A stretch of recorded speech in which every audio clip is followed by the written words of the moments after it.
advantage of the eBooks is that potentially the same resource could be used by a million people at the same time, unlike its paper counterpart, maybe 2 people at most, right? Like you ride in the subway, read a book, and somebody else next to you is trying to read your book too. Well, maybe 3 people. Okay, but that's it. But with the electronic book, it's like millions of people at the same time. However, you can see that vendors, like applying their marketing strategies, unfortunately, they impose such artificial limitations to it, which sometimes prevents us from using the resources. But again, it depends on the licensing. Nothing we can do at this point. The only step we can undertake at this point is getting to the Ebrary. And but let's finish with the NetLibrary. This is the page where we got, you can see it's a nice interface. You can use arrows to navigate. You can put a particular page number, say instead of 39, I'll just put 50, page 50, enter.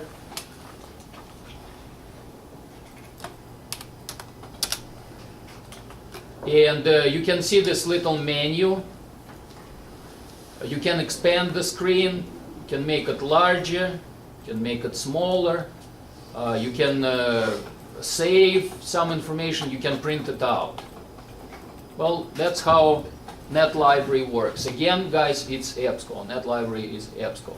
Let's get rid of the NetLibrary, exit out. Invoke another browser window. I guess it should be Google Chrome.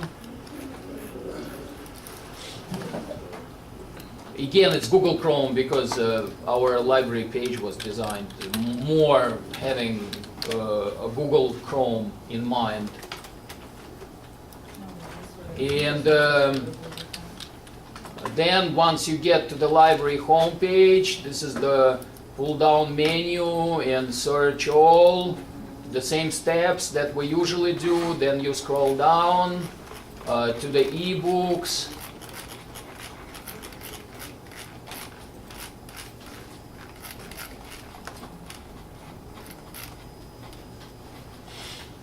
eBooks. Guys, Ebrary.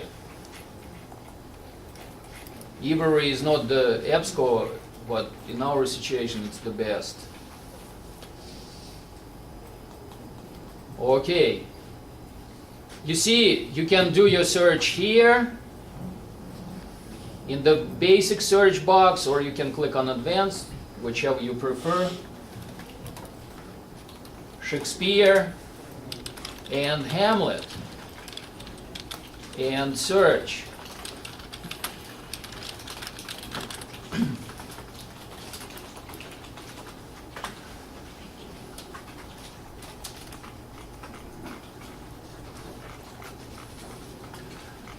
You can invoke the Ebrary reader. That's the most efficient way of using this database. Otherwise, you could use this button on the bottom of the records. And they'll be using the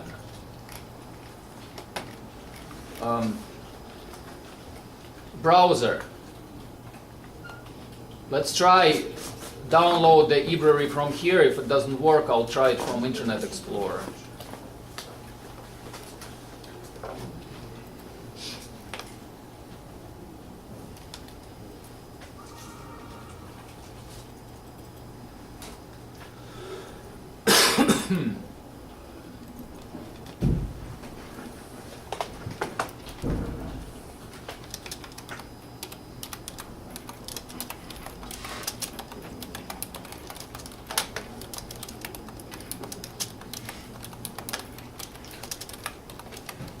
Then I click on Ebrary Reader.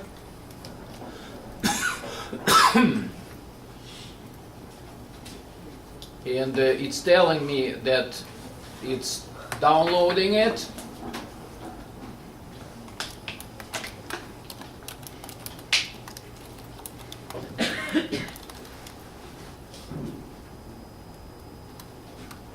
If it does download it, it should come up. It should come up by itself in a separate window.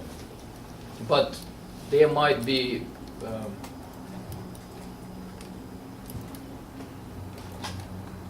okay, download. Maybe Control-Alt would help. I'll try clicking Control-Alt, download.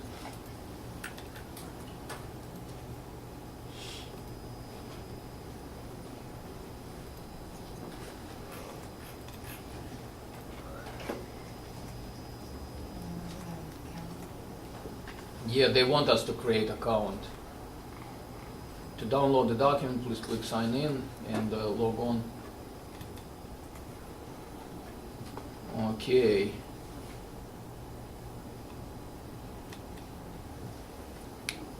Please be patient. We will automatically open your document when it is ready. The app hasn't loaded properly. You may reload the page and try again later. Okay, you know what? Let's try Internet Explorer. We might be a little bit more successful.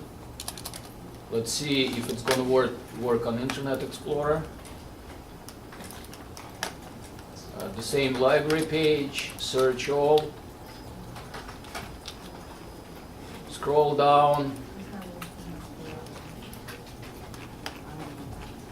And again, if it's not downloading the app, then you could still use the browser. eBook,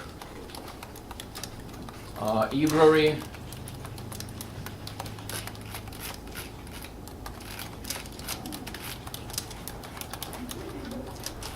Shakespeare and Hamlet.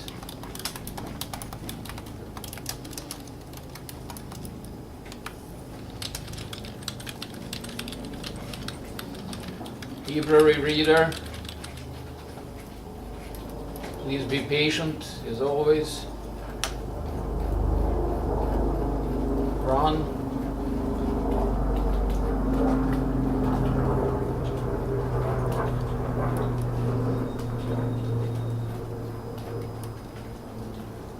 Okay, while it supposedly is loading it, and maybe it isn't, we should explore how we would use the browser. Browser is not going to have some features that are available here in Ebrary Reader, so you can try to download Ebrary Reader on your own later. But using the browser, you can just click, say, on table of contents. And it gives you the table of contents, and then say part 1, approaching Shakespeare.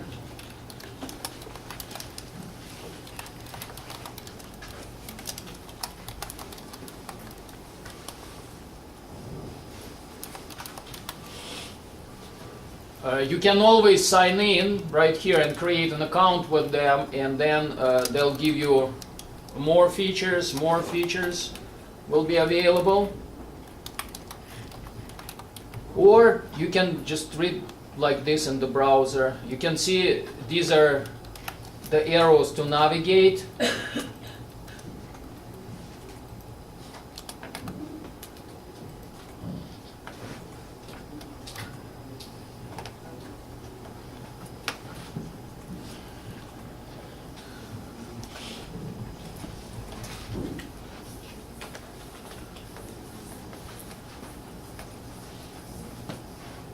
And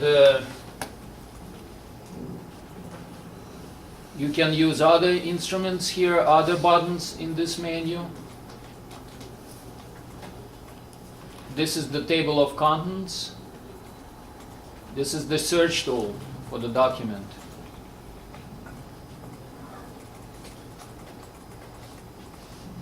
If you want to go to a particular page, you can enter it here, say page 50. Enter.